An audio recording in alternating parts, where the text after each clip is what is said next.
Je pense que c'est un film qui est pour tout le monde, les jeunes, les adultes, qui parle principalement de féminisme, de la maladie d'Alzheimer, sur une jeune fille qui va se transformer en jeune femme, qui va accepter sa féminité, qui va grandir en même temps que le film. We love cinema.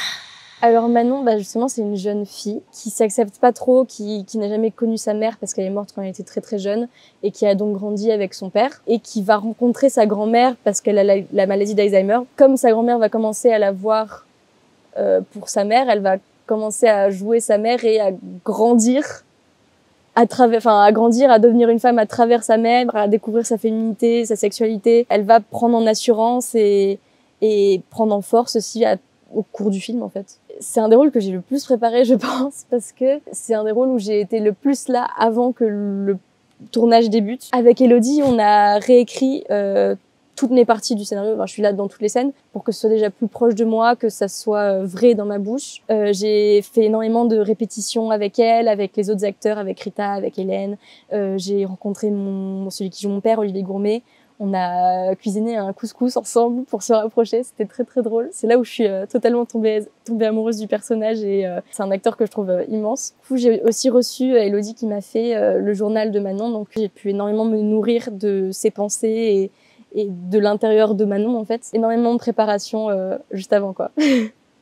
Et comment est-ce que vous avez abordé la transformation de Manon? Parce que c'est presque comme jouer plusieurs personnages. Au début, elle est encore une petite fille, ou en tout cas une très jeune fille, et puis à la fin, elle découvre vraiment sa féminité. Justement, pour moi, c'était un des plus grands challenges de ce personnage-là. J'ai dû énormément travailler le scénario pour que ça soit assez fluide. J'ai énormément travaillé aussi avec Elodie pour trouver les endroits qui étaient importants, pour pouvoir à chaque fois me référer à où elle en est dans son évolution. Mais c'est vrai que c'était pas facile. Et puis surtout que aussi dans le caractère, un matin je vais jouer une scène où elle est très très timide et mal dans sa peau, et puis après l'après-midi où elle commence à être beaucoup plus assurée et à parler plus fort à son père, c'est parfois un peu compliqué de se retrouver dans le personnage, mais c'était le challenge du film, quoi. Donc voilà. Personnellement, j'ai découvert le féminisme par moi-même. J'ai pas quelqu'un dans ma famille qui m'a fait découvrir le féminisme comme cette grand-mère. C'est surtout à travers les réseaux sociaux, parce que je pense que ça ouvre énormément de portes aujourd'hui à la jeunesse, de découvrir certains sujets qui sont importants pour eux. Et j'ai eu ma période très très féministe aussi. J'ai vraiment vécu exactement ce qu'elle fait en fait dans le film, ma période de révolution comme ça.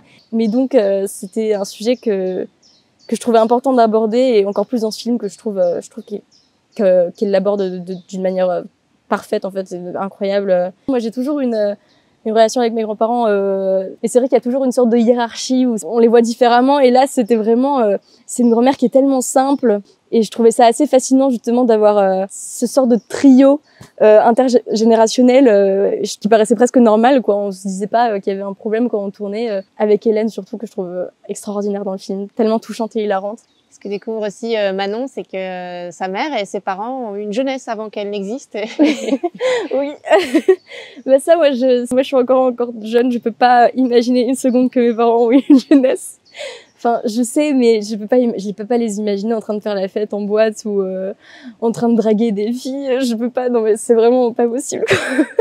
Mais c'est vrai que on a l'impression d'avoir tout vécu alors qu'on a vécu tellement peu comparé à eux, et je trouve ça intriguant et fascinant de m'imaginer toutes les vies qu'ils ont pu avoir et toutes les aventures qu'ils ont pu vivre. Et en fait, j'ai l'impression que ça nous rapproche quand même de savoir qu'en fait, qu'ils sont juste, qu'ils ont été jeunes comme nous, qu'ils sont humains comme nous, et qu'ils ont fait des conneries comme nous. En fait, ça peut nous rapprocher, je pense. Je trouve ça toujours intéressant de prendre ce point de vue-là. Ça m'a fait apprendre un peu sur mes parents aussi, on va dire. Même si encore une fois, je veux pas trop savoir.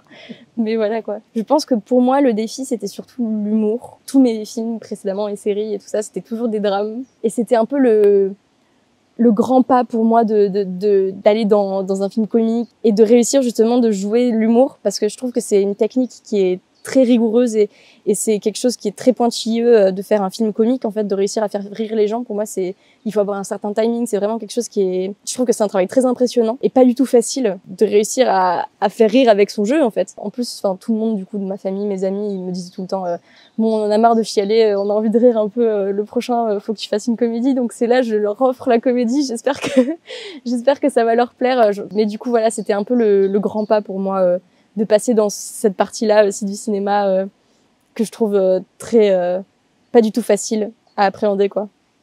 Merci beaucoup, Fantine. Merci.